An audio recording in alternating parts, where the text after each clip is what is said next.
Metal যখন অ্যাসিডের সাথে রিঅ্যাক্ট করে তখন আমরা জানি যে মেটাল সল্ট হয় আর হাইড্রোজেন গ্যাস হয়। তোমাদের কৌশিক স্যার অনেকদিন ধরে বলে আসছে, রাহুল স্যার একটা ডিমকে যদি আমরা অ্যাসিডে ফেলি তাহলে কি হতে পারে। তো আমিও বললাম তোমার যখন এতই জানতে ইচ্ছা তাহলে এক্সপেরিমেন্ট করেই দেখা যাক। সেই জন্যই আজ এই ডিমটা নিয়ে আসা। আর ডিমের খোলসে সবচেয়ে বেশি যেটা থাকে সেটা হচ্ছে ক্যালসিয়াম কার্বনেট।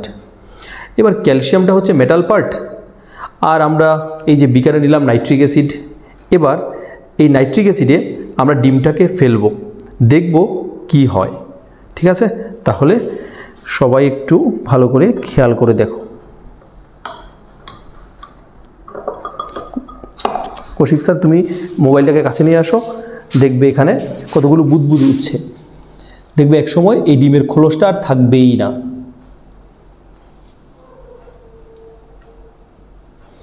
আর একটা স্পেশাল গ্যাস হচ্ছে।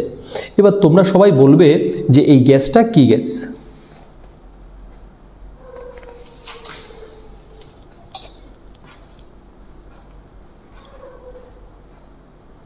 এই দেখো নাইট্রিক অ্যাসিড ডিমের সারফেসটাকে ধীরে ধীরে কোরোড করে দিচ্ছে।